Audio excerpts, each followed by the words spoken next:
The theft of the Ivory Coast crown jewels in 2011 is a stark example of the vulnerabilities faced by national treasures held around the world. This incident involved the theft of approximately 80 precious artifacts from the Musée des Civilisations de Côte d'Ivoire, located in Abidjan, the country's largest city. The stolen items include gold pendants, necklaces, masks, sculptures and religious artifacts, representing a significant loss to the cultural heritage of the Ivory Coast. The robbery occurred during a period of significant political turmoil and instability in the Ivory Coast. Following the disputed presidential election in 2010, this unrest led to widespread violence and insecurity, conditions that likely facilitated the theft of the crown jewels. The exact details of the robbery, such as the date and the method of the theft, were not widely publicized, which is indicative of the chaotic situation in the country at the time. Stolen artifacts were not just valuable in terms of material composition, they were also irreplaceable pieces of the Ivory Coast's history and cultural identity. These items were used in significant cultural and religious ceremonies and were symbols of the nation's rich traditions and histories. Their loss deprived the country of a vital link to its past and diminished the cultural richness. Following the theft, there was a significant outcry from both local population and the international community.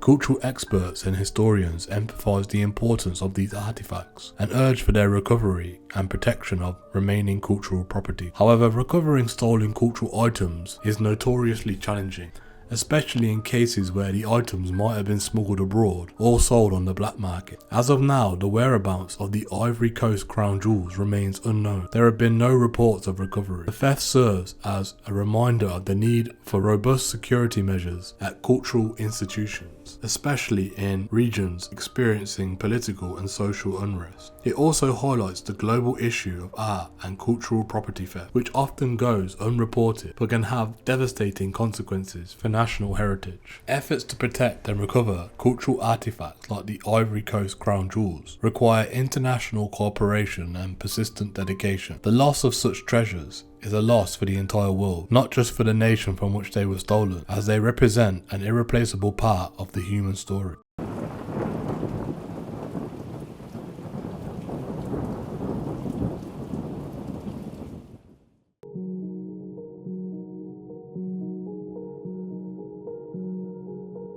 The mystery of the Just Judges revolves around the theft of a panel from one of the most significant works of early Northern Renaissance art, the Ghent altarpiece, also known as the Adoration of the Mystic Lamb, painted by the brothers Hubert and Jack van Eyck. This altarpiece, completed in 1432 and housed in Saint Bavo Cathedral in Ghent, Belgium, is a polytech consisting of multiple panels, each richly detailed, masterfully executed. The stolen panel, known as the Just Judges, is one of the lower panels and features a group of nobly dressed figures on horseback, believed to represent the biblical judges or knights of Christ. The theft occurred on the night of the 10th of April 1934. The thieves left a note in place of the stolen panel, which only added to the mystery and intrigue surrounding the event. The note simply stated that the panel had been taken for safekeeping. This cryptic message led to numerous theories about the motives behind the theft, ranging from a ransom attempt to ideological statements. Soon after the theft, the Bishop of Ghent received a ransom demand for 1 million Belgian francs. However, negotiations between the church authority and the thief or thieves broke down, and only one other panel, St. John of the Baptist, which was stolen at the time, was returned. The ransom for the Just Judges was never paid, and the panel's whereabouts remain unknown to this day. Over the years, the case has seen various developments, including a deathbed confession in 1934 by a stockbroker named Arsène Godrita. During his final moments, Godetier confessed to his lawyer that he knew the location of the panel, but died before he could reveal it. He claimed, "I alone know where the Just Judges is. Necessary instructions are made." Despite extensive searches based on clues he left behind, the panel was never found. The continued absence of the just judges has led to extensive speculation and numerous investigations, some official and others by amateur sleuths. Theories about the location have included it being hidden in a wall or buried, yet none of these have led to the recovery of the artwork. The city of Ghent and the church have even received multiple false panels sent by pranksters or attention seekers, but the original remains lost. In place of the original, a reproduction was painted in 1945 by Jeff van der Vecken, an expert in early Netherlandish painting, which is what the visitors to St. Bavo Cathedral see today. Meanwhile, the mystery of the missing panel continues to be a source of fascination and a cold case that occasionally returns to the headlines, especially when new leads or theories emerge. The theft of the just judges, not just a loss of a crucial piece of art history, represents a cultural mystery akin to a distinctive story that captures the imagination of the public and art historians alike. The panel's disappearance remains one of the art world's most enduring mystery, emblematic of the allure and vulnerabilities of cultural treasures.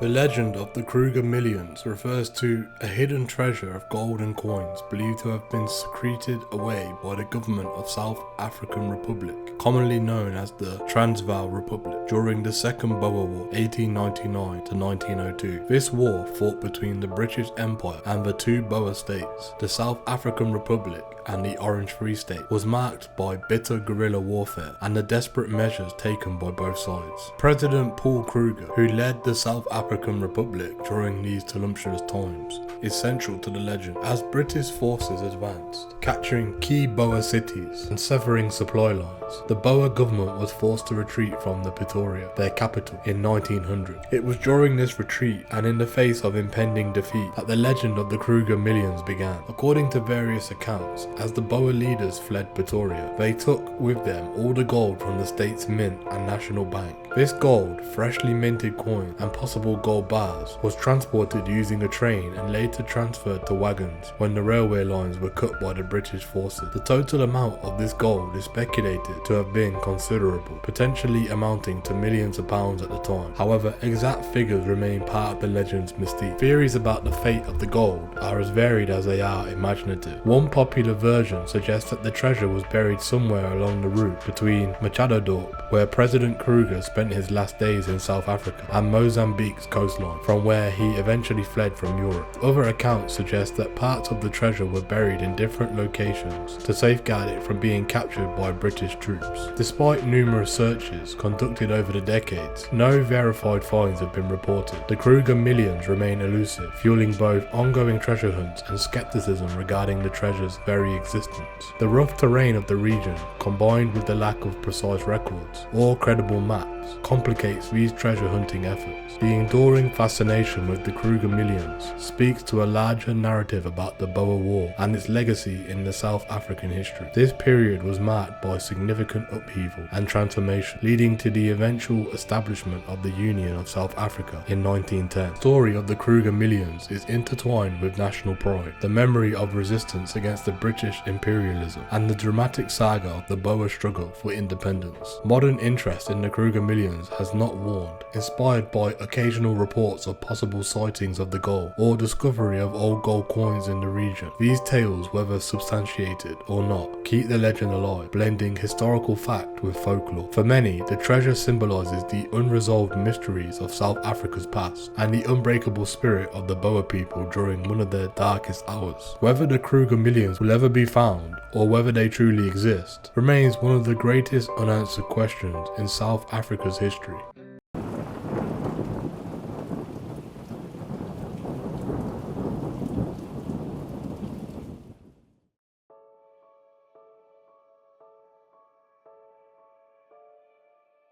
Yamashita's gold, often referred to as the lost treasure of General Tomoyuki Yamashita, is a reputed cache of war loot amassed during World War II by the Japanese Imperial Army. According to various accounts, this treasure includes vast amounts of gold jewels and priceless artifacts taken from conquered territories in Southeast Asia. The legend of Yamashita's gold has inspired countless treasure hunters, spurred numerous legal battles, and fueled a wealth of conspiracy theories, but it remains elusive, shrouded in mystery and skepticism. The story begins with the Japanese invasion of the Southeast Asia during World War II. As the Japanese forces swept through countries like the Philippines, Malaysia, and Thailand, they reportedly looted cultural treasures and riches. General Tomoyuki Yasamicha, a prominent and successful military leader who was later dubbed the Tiger of Malaya for his triumphs in the Malayan campaign, is often named in connection with this treasure. However, it is not clear how directly Yamashita was involved with the collection or handling of these assets. According to popular lore, in the closing months of the war, with the Japanese military retreating and the Allied forces advancing, the decision was made to hide the plundered wealth to prevent its capture. The Philippines is the most often mentioned as the hiding place of this treasure, supposedly because of its strategic location and the complex terrain which provided ample opportunities for concealment. The most tantalizing part of Yamashita's gold story involved the intricate network of tunnels and underground caves throughout the Philippine archipelago, where the treasure is said to be hidden. Some accounts suggest that the treasure was buried in over 100 different sites, to be recovered post-war for efforts to revive Japan. After the war, General Yamashita was captured and tried by the United States military in a controversial war crimes trial. He was executed in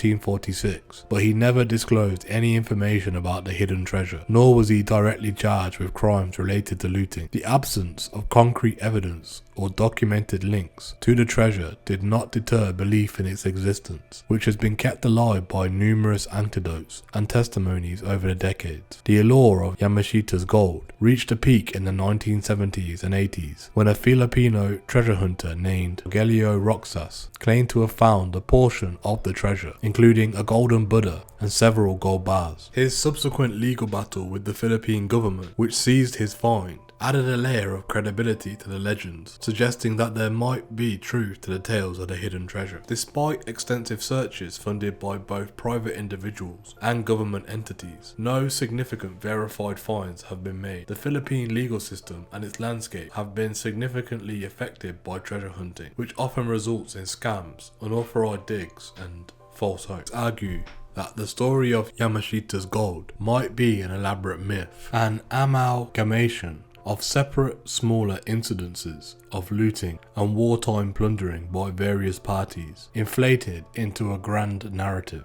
Yet the legend persists, fueled by the universal appeal of hidden treasure maps and the dream of discovering vast riches just to dig away. Whether fact or elaborate folklore, Yamashita's gold remains one of the most enduring legends of World War II, a tale that continues to intrigue and captivate the imagination of many around the world.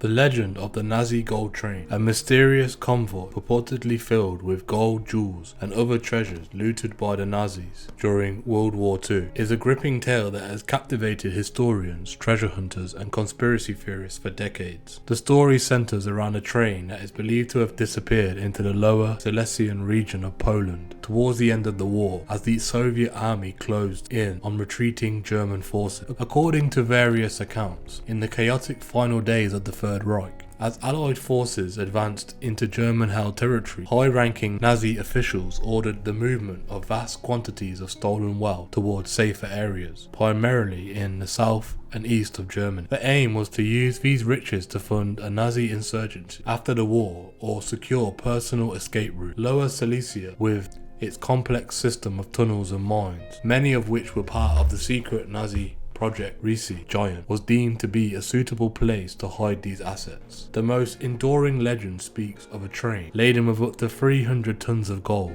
as well as significant amounts of other precious loot, which left Breslau, now Wrocław, Poland, somewhere around May 1945. The train is said to have vanished somewhere between Breslau and Waldenburg, now Woolwich, Poland. Over the years, the lack of any documented evidence or eyewitness accounts has not deterred speculation, and numerous expeditions aimed at uncovering the truth behind this legendary train. The story resurfaced with new feather in 2015 when two treasure hunters, a Pole and a German, claimed to have located the train buried in a sealed tunnel near Woolwich. They appealed to local authorities for permission to excavate the site, asserting their claim based on radar images that purportedly showed a train-shaped anomaly underground. The media frenzy and influx of treasure hunters to the area prompted a serious, albeit cautious, response from the Polish government, which conducted its own geophysical studies of the reported site. Despite extensive searches and investigations, including those conducted by the Polish army and various independent explorers, no concrete evidence of the train's existence has been found. The geological surveys performed have largely debunked the possibility of a train buried in locations specified, suggesting that the anomaly detected could be naturally occurring metals or other geological features. Critics argue that the Nazi gold train is more myth than reality, a modern treasure tale bolstered by the general chaos of wartime record keeping and the known instances of Nazi plunder. The allure of uncovering a hidden cache of incredible wealth, coupled with the horrific legacy of the Nazi regime, makes the gold train a particularly compelling story. Despite the lack of physical evidence, the legend persists, driven by the possibility that somewhere beneath the mountains and forests of Lower Silesia lies a fortune in gold and artifacts stolen during one of the darkest chapters of human history. Whether the Nazi train ever truly existed may remain one of World War II's enduring mysteries, continuing to intrigue and inspire both skepticism and hope.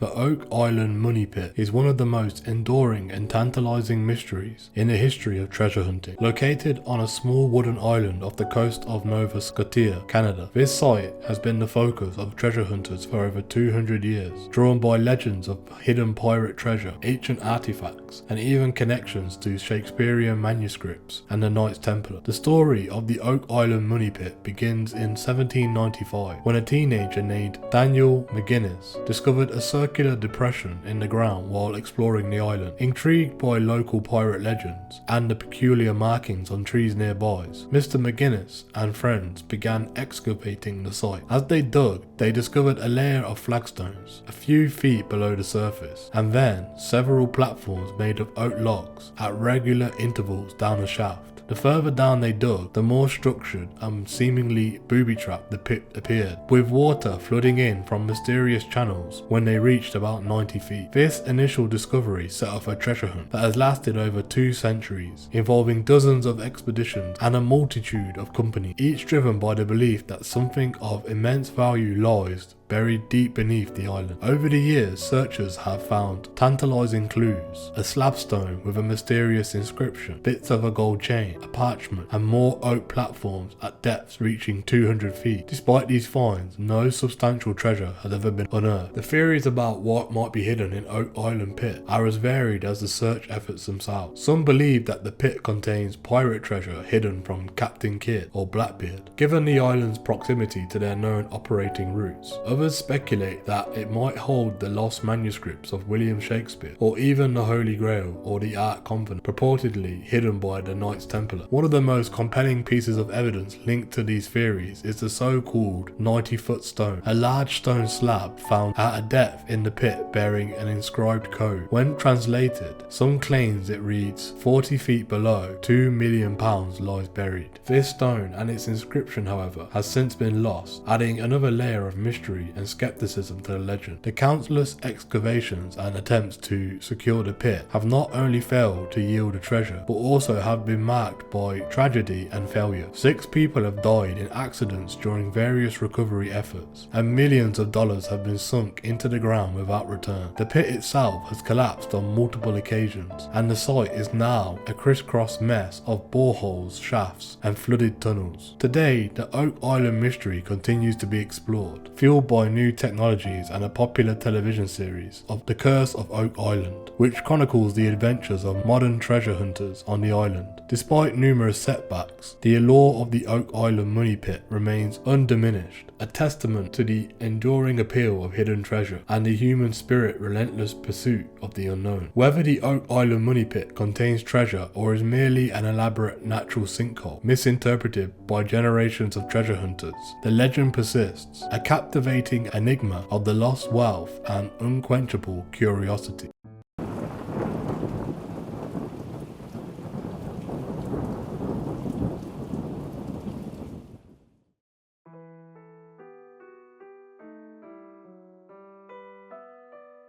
The original crown jewels of England, also known as King John's crown jewel, represent a fascinating and tragic chapter in the history of English royalty. These treasures were part of the regalia used by monarchs for centuries until their mysterious loss in 1216. The story of the original crown jewels intertwines with the tumultuous reign of King John and the political upheavals of the time, leaving a legacy of intrigue and speculation. King John, often remembered as one of England's most controversial and unpopular monarchs, ascended to the throne in 1199 following the death of his brother Richard the Lionheart. His reign was marked by a series of failures and conflicts, including the disputes with the English barons and loss of French territories, and his excommunication by the Pope. These challenges culminated in the signing of the Magna Carta in 1215, a document that sought to limit the king's powers and address the grievances of his subjects. In the midst of these troubles, King John faced rebellion by the English barons, who were dissatisfied by his rule. This rebellion led to the First Barons' War, a civil conflict that further weakened King John's position. In October 1216, as the war raged on, King John was travelling in East Anglia, a region plagued by marshlands and treacherous terrain. His journey took him along the old Roman road known as Foss Way, which passed through the estuary known as the Wash, a large flat expanse of tidal mudflats and salt marshes in eastern England. It was during this perilous journey that disaster struck. According to the chronicles of the time, King John's baggage train, laden with the crown jewels and other valuables, attempted to cross the Wash. Accounts vary, but it is generally believed that the combination of high tides, treacherous quicksand, and the unwieldy nature of the baggage train led to its sinking and the loss of the treasure. The exact location and details of this misadventure remain unclear, but it is widely accepted that the crown jewels were lost in the murky waters of the Wash. The loss of the crown jewels was a significant blow to King John, both symbolically and materially. These treasures included the royal crown, scepters, orbs, swords, and other regalia used in coronation ceremony and royal functions. Their loss represented not only a financial setback, but also a profound symbolic defeat, further undermining John's already precarious position. King John died shortly thereafter, on October the 18th, 1216, possibly from dysentery, though some accounts suggest he may have been poisoned. His death marked the end of a troubled reign and the beginning of a new era under his young son, Henry III. The original crown jewels were never recovered, and their fate remains one of England's enduring mystery. The significance of the original crown jewels extends beyond their material value. They were symbols of the monarchy's divine right to rule the community of royal authority. Their loss during such a tumultuous period in English history only added to the aura of mystery and tragedy surrounding King John's reign. In the centuries that followed, the English monarchy replaced the lost regalia with new items. The current crown jewels housed in the Tower of London include pieces that date back to the restoration of Charles II in 1660. The original regalia was destroyed by Oliver Cromwell's parliamentarians during the English Civil War. These treasures continue to serve as symbols of the British monarchy, used in coronations, state openings of parliaments, and other ceremonial occasions. The story of the original crown jewel of England is a captivating tale of loss, legend, and royal intrigue. It reflects the turbulent times of King John's reign and the broader struggles for power and legitimacy that have shaped English history. While the treasures themselves remain lost in history, their legacy endures in the rich tapestry of England's royal heritage, a testament to the enduring allure of mystery and the enduring symbol of monarchy.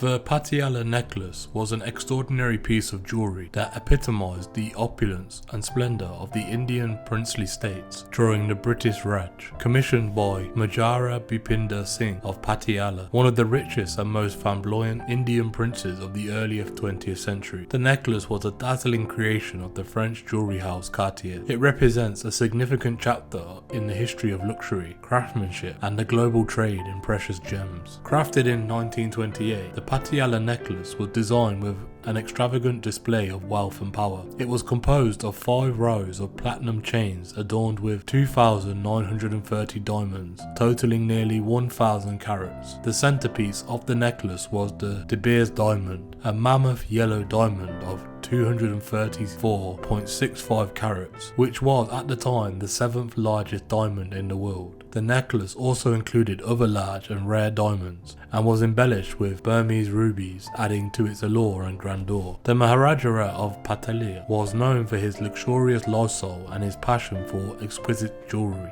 The commissioning of the Patiala necklace was part of a larger tradition among Indian royalty to order lavish pieces from European jewellers, a trend that reflected their immense wealth and their connections with European elites. Cartier, known for its exquisite craftsmanship and innovative design, was a favourite amongst Indian princes. The necklace became a symbol of princely state in Patiala's wealth and was worn on significant occasions. However, the history of the Patiala necklace took a dramatic turn in 1948 when it mysteriously disappeared from the Patiala royal treasury. The disappearance of such an iconic and valuable piece caused a sensation and led to much speculation, but it has remained lost for over 3 decades. In 1982, the necklace resurfaced in a rather unexpected manner. A part of it was found at a second-hand jewellery shop in London. The necklace was missing many of its original stones, including the massive De Beers diamond and almost all of the rubies and other large diamonds. It was a shadow of its former glory, and the circumstances of its partial recovery only deepened the mystery of what had happened to it after its disappearance. Cartier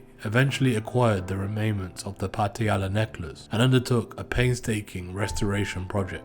Given the loss of the original stone, Cartier used synthetic and lesser diamond and other gems to restore the necklace as closely possible to its original design. The restored necklace, whilst no longer possessing all of its original stones, remains a testament to the grandeur of the original creation and a piece of art in its own right. Today, the Patiala necklace, even in its altered state, stands as a symbol of cultural and historical connections between Indian princely states and European luxury goods. It also serves as a reminder of the fleeting nature of material wealth and the enduring value of craftsmanship and beauty. The story of the Patiala necklace continues to fascinate both jewellery lovers and historians, representing a poignant narrative of loss, recovery, and artistic endeavour.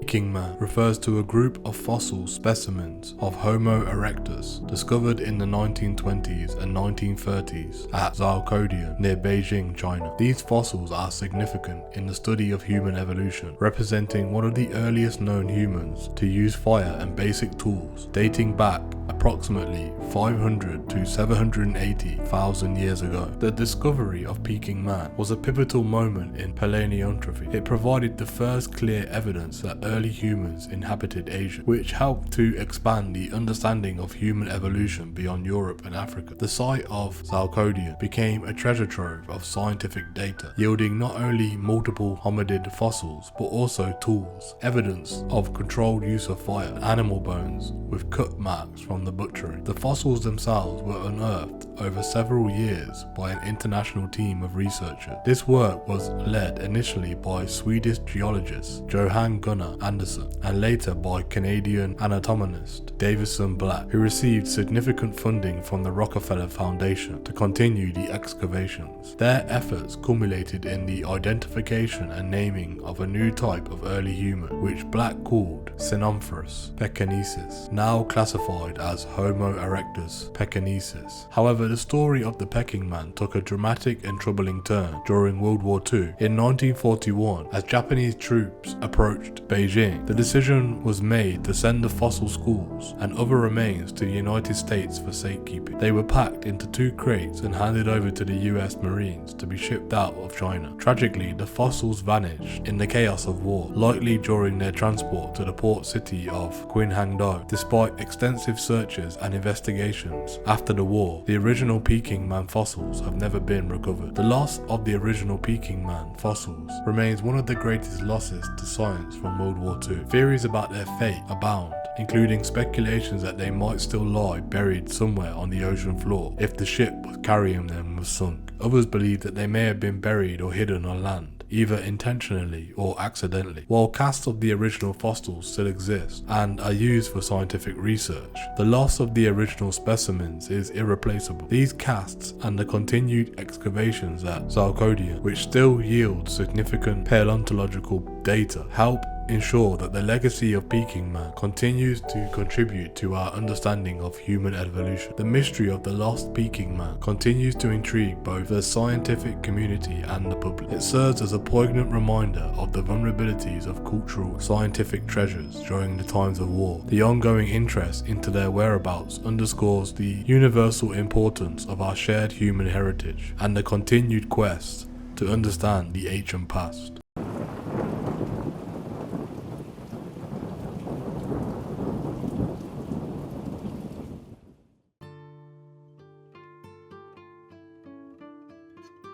Saint Paul of the Cross, born in Palo Francesco Dene on the 3rd of January 1964 in Novara, Italy, was the founder of the Passionist order and is revered for his deep spirituality and remarkable supernatural gifts. Throughout his life, he exhibited various mystical phenomena that were a testament to his profound connection with the divine and his intense devotion to the passion of Jesus Christ. One of the most notable supernatural gifts of Saint Paul of the Cross was the stigmata, the physical manifestation of Christ's wounds on his own body. While there are varying accounts regarding the visibility of his stigmata, it is widely believed that he bore these marks invisibly, experiencing the pain and suffering associated with Christ's crucifixion without the wounds being outwardly visible. This intense mystical experience reflected his deep identification with the passion of Christ, a central theme in his spirituality. In addition to the stigmata, Saint Paul of the Cross was known for his gift of prophecy. He accurately foretold future events and provided spiritual guidance that demonstrated a profound understanding of God's will. This prophetic ability was often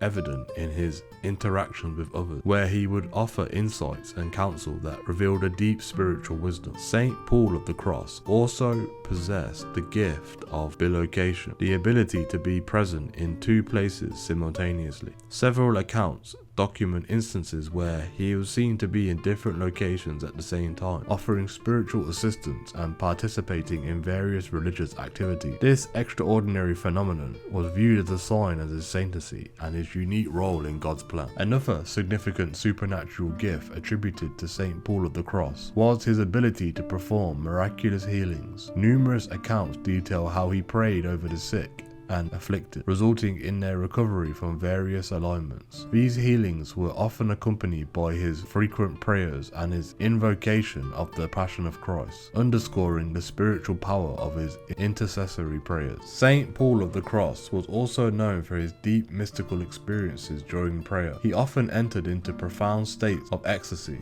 where he would be completely absorbed by the presence of God. During these moments, he experienced visions and revelations that deepened his understanding of the divine mysteries and fortified his spiritual mission. His gift of discernment was another remarkable supernatural ability. He had an extraordinary capacity to read hearts and understand the spiritual state of individuals who came to him for guidance. This gift allowed him to offer precise and impactful spiritual direction, helping many souls to grow in holiness and deepen their relationship with God. The life of Saint Paul of the Cross was marked by an unwavering dedication to the Passion of Christ, which he considered the most powerful means of union in God. He founded the Passionist Order in 1720 with the mission of promoting devotion to the Passion of Jesus and supporting the spiritual renewal of the Church. His order emphasized prayer, penance, and preaching about the sufferings of Christ, aiming to inspire deeper conversions of heart. Saint Paul of the Cross's supernatural gifts were integral to his ministry and his influence of the Church.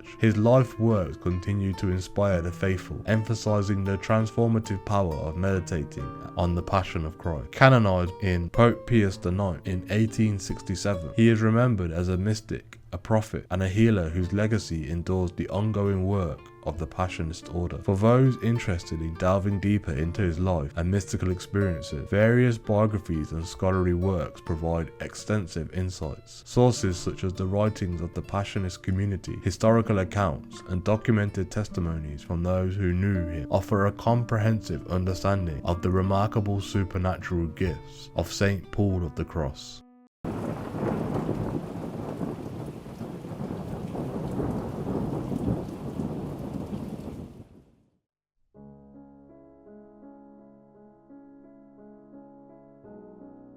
The Scepter of Dagobert is a remarkable artifact from early medieval France, steeped in the lore of the Merovingian dynasty. Its history is as rich and complex as the turbulent era from which it emerged. Believed to have been crafted in the 7th century, the scepter was part of the French regalia and was associated with Dagobert I, one of the most powerful Merovingian kings, who reigned from 629 to 639 AD. Dagobert I is remembered for his efforts to consolidate royal power, his patronage for the arts, and his expansion of the Frankish kingdom. He was also a notable benefactor of the church, and his reign marked a significant period in the development of the French monarchy's relationship with religious institutions. The scepter, named after him, symbolizes this strong alliance between the church and the state during the early medieval period. The scepter of Dagobert was reportedly made of solid gold and adorned with precious gemstones, making it a masterpiece of Merovingian craftsmanship. Its design likely featured intricate carvings and symbols representing the king's divine right to rule, typical of regalia from this period. As part of the French royal treasures, the scepter was not only a symbol of temporal authority, but also a sacred object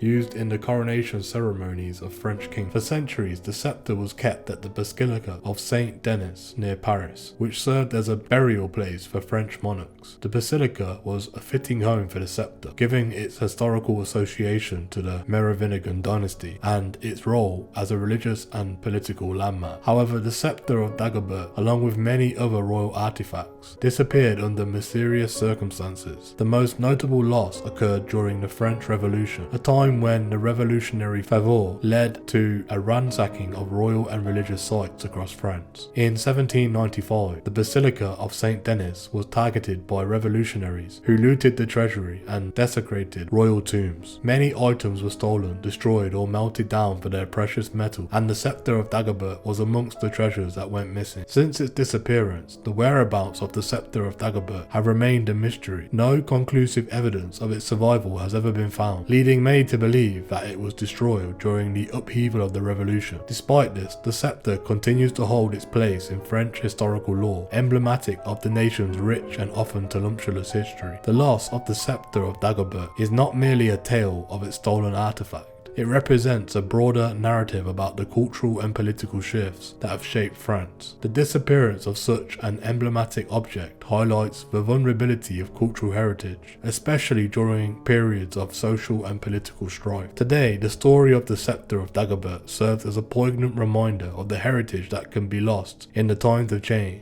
and the enduring legacy of France's royal past. For historians, the treasure and treasure hunters alike, the scepter remains a symbol of a bygone era, its legend enduring in the annals of French history. Whether it still exists hidden away or was indeed melted down, the scepter of Dagobert continues to be a subject of fascination and speculation.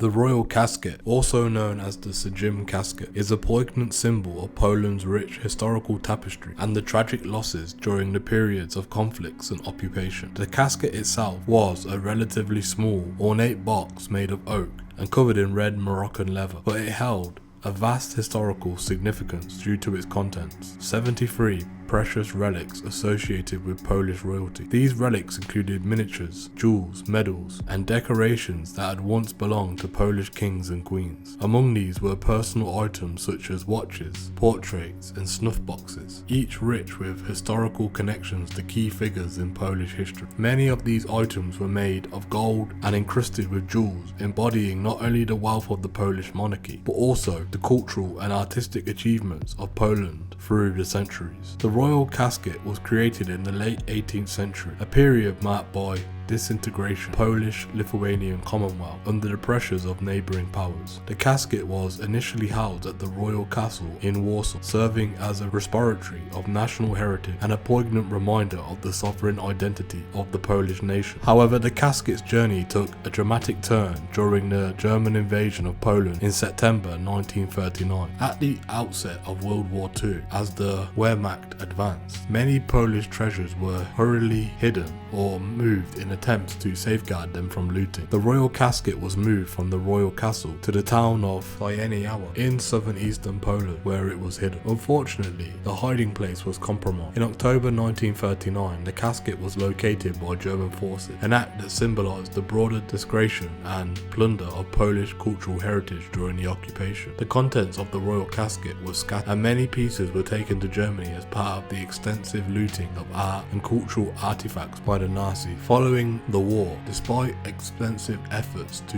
repatriate looted Polish cultural property, the items from the royal casket were never recovered. The loss of the casket is considered one of the most significant of Poland's wartime cultural casualties. Its contents, which once celebrated the glory and history of the Polish monarchy, are now remembered for their tragic scattering and the cultural void their loss represents. The royal casket serves as a somber reminder of the vulnerabilities of cultural heritage in times of war and conflict.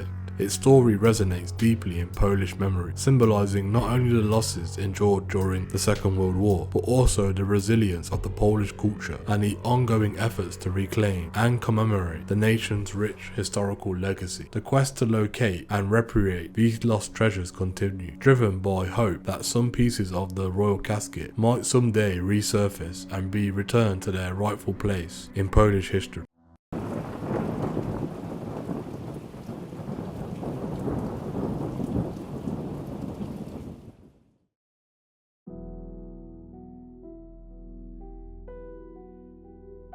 The Shroud of Turin, housed in the Cathedral of St. John the Baptist in Turin, Italy, is perhaps one of the most studied and controversial religious artifacts in the world. This ancient linen cloth bears a faint, mysterious image of a man who appears to have suffered physical trauma consistent with crucifixion, leading many to believe it is the burial shroud of Jesus Christ. Despite extensive scientific analysis, the origins of the shroud and the method by which the image was created remain unsolved, making it an enduring symbol of faith and mystery. century. The documented history of the shroud begins in the 14th century, when it appeared in the possession of a French knight, Geoffroy de Charny, who displayed it in a church in Lille, France. The shroud quickly attracted attention and veneration, but also skepticism and controversy regarding its authenticity. It was moved to Turin in 1578, where it has remained ever since.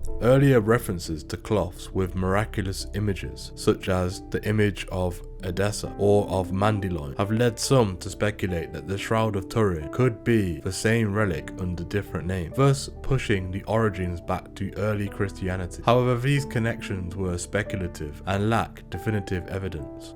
The image on the shroud is enigmatic and unique. It shows the front and the back of a man lying in repose with hands crossed over the groin. The man appears to have suffered a series of injuries consistent with crucifixion. There were wounds on the wrists and feet. Nail marks are visible, suggesting he was crucified in a manner described in the Gospel. His back is covered with marks consistent with severe flogging inflicted by a Roman flagrum. Puncture wounds around the scalp suggest a crown of thorns was placed on his head. A wound in his side, which could be from a spear, aligns with the biblical account of Jesus' death. The image itself is faint and appears as a negative, becoming much clearer when photographed. This was first discovered in 1898 by Secondo Pia, whose photographic negatives reveal details not visible to the naked eye. The shroud has been subjected to numerous scientific examinations, yielding a wealth of data, but no definitive conclusions about its origins or the nature of the image. In 1988, samples were taken from the shroud and subjected to radiocarbon dating in laboratories in Zurich,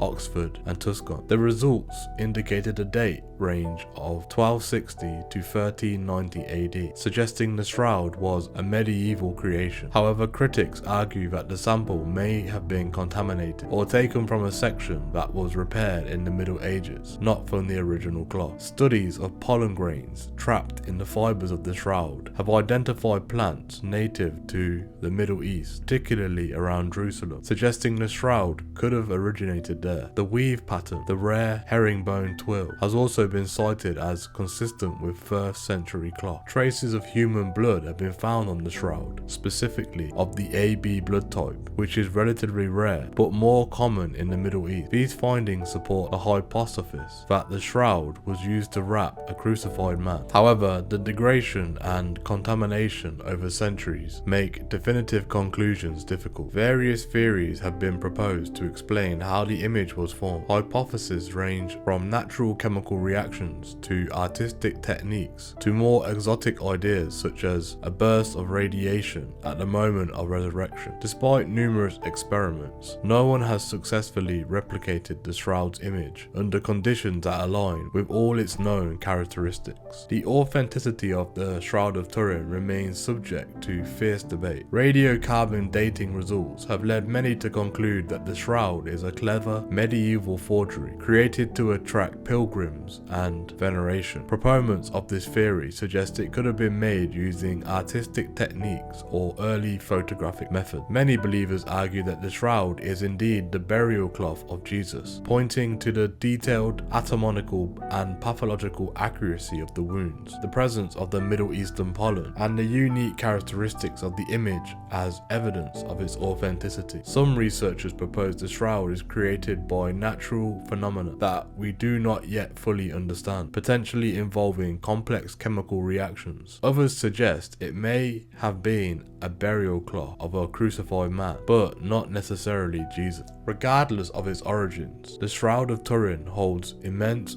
religious and cultural significance. For many Christians, it is a tangible connection to the Passion of Christ, a powerful symbol of faith, suffering, and redemption. It has inspired countless works of art, literature, and devotion. The Catholic Church has not officially declared the shroud to be an authentic burial cloth of Jesus, but it encourages veneration of the shroud as an icon of Christ's suffering. Popes have visited and prayed before the shroud, reinforcing its importance to the Catholic tradition. Periodic expeditions of the shroud attract millions of pilgrims to the Turin, where they come to pray, reflect, and seek spiritual solace. The shroud's enduring mystery continues to captivate the imagination, making it a profound subject of contemplation for both believers and skeptics alike. Its study, straddling the realms of faith and science, remains one of the most compelling ongoing quests for understanding in the modern era.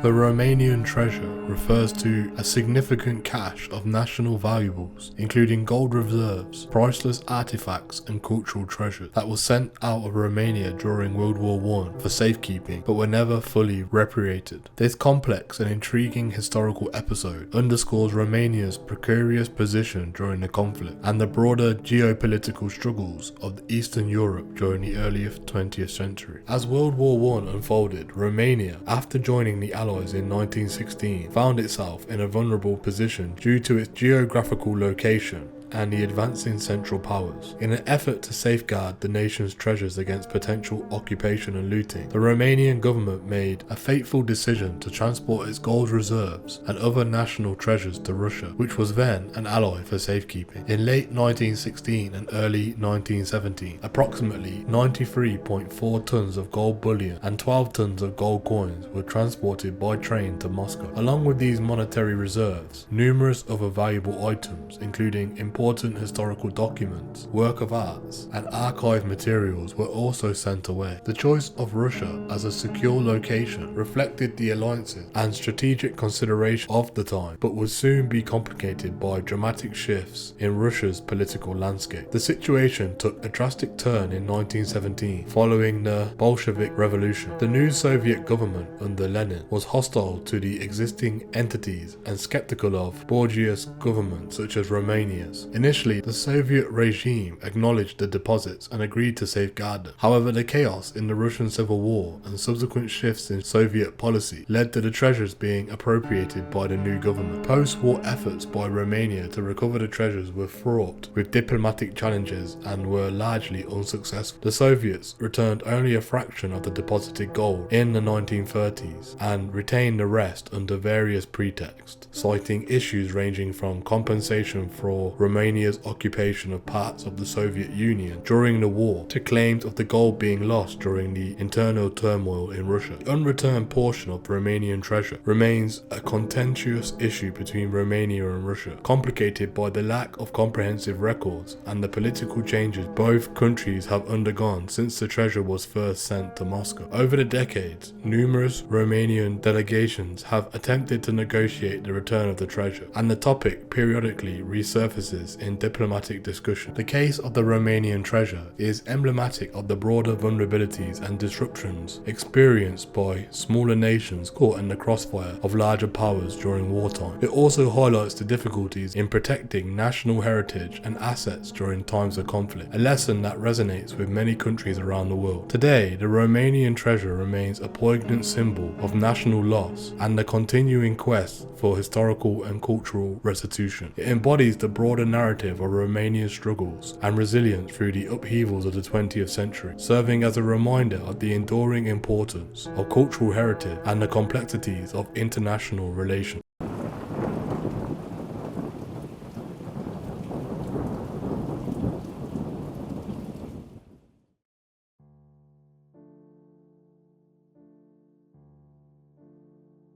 The Three Brothers is a historically significant and magnificent piece of jewellery that has passed through the hands of numerous European monarchs, bankers and nobles since its creation in 1389. The jewel, named for its three large red spinels set on a triangular arrangement around a central diamond, is famed not only for its stunning craftsmanship but also for its colourful history. The jewel was first crafted for Charles VI of France and became a celebrated piece in the treasury of the French crown. Its design featured three large, deep red spinels, stones that were often mistaken for rubies in the medieval period, surrounded by a cluster of smaller diamonds. diamonds, which accentuate the central, significantly larger diamond. The brothers in the piece's name refers to the three main spinels, which are of similar size and appearance, suggesting a familial bond or their unity in their arrangement. Over the centuries, the three brothers passed through various hands, each adding to the legend and prestige of the piece. It was owned by Duke John the Fearless of Burgundy, who acquired it either through purchase or as a royal gift. Following his death, the jewel moved through the possession of different members of the Burgundian court, becoming a symbol of power and wealth. In the early 16th century, the jewel entered the holdings of the infamous German banker Jacob Fugger, known as Jacob the Rich, who at one point was considered one of the wealthiest men in Europe. Mr. Fugger's possession of the jewel signified its immense power and influence, which extended beyond finance to royal and papal courts across Europe. The three brothers returned to royal circles when it was purchased by Queen Elizabeth I of England. Under Elizabeth, the jewel adorned the regal attire that became synonymous with her reign, symbolising not only the wealth of the English crown, but also the Queen's personal taste for its opulence. It is reported that Elizabeth wore the jewel during an important diplomatic receptions and royal portraits, embedding it further into the fabric of Tudor monarchy and imagery. The jewel remained with the English crown, but its trail becomes murkier after the execution of Charles I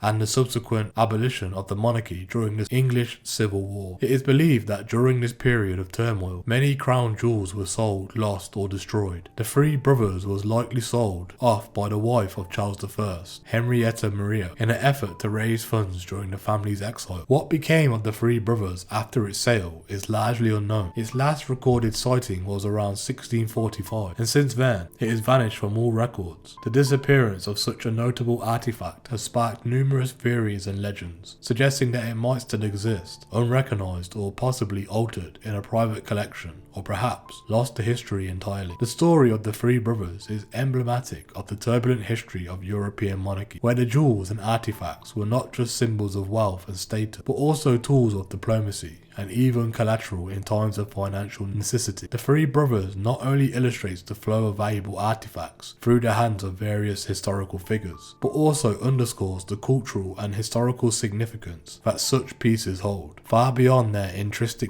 material value. Today, while the physical jewel may be lost, the stories continue to fascinate historians, jewelers, and treasure hunters around the world, embodying a rich tapestry of European history.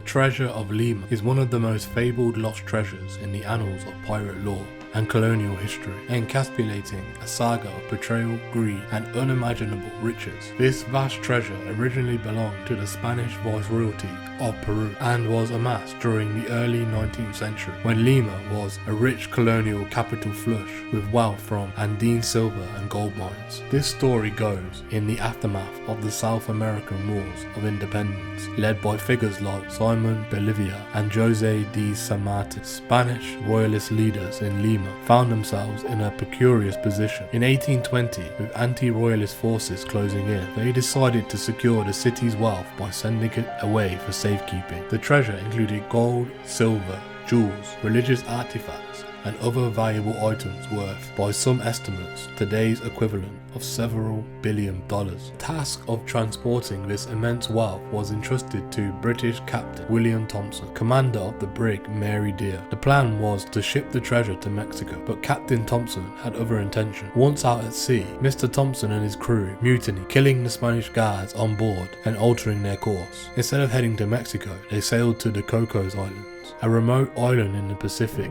off the coast of Costa Rica, known among pirates for its numerous caves and lush vegetation, ideal for hiding treasure. According to legend, Mr. Thompson and his crew buried the vast hoard on Cocos Island, but were captured shortly thereafter by a Spanish warship. All but Mr. Thompson and his first mate were executed for piracy. In a bid to save their lives, the two survivors promised to reveal the location of the hidden treasure. The Spanish, eager to recover the lost riches, agreed to their terms. However, upon arriving at the Coco Islands, Mr. Thompson and his first mate escaped into the jungle, never to be seen again. The treasure was never recovered. Over the subsequent 2 centuries, the treasure of Lima has inspired countless expeditions, treasure hunters, and adventurers, and even a reputable explorers like August Gissler, a German who spent nearly 2 decades in the late 19th and 20th centuries searching for the treasure, have tried and failed to locate the loot. More recently, modern technology and renewed interest have led to some new searches, though none have succeeded in uncovering the treasure. The allure of the treasure of Lima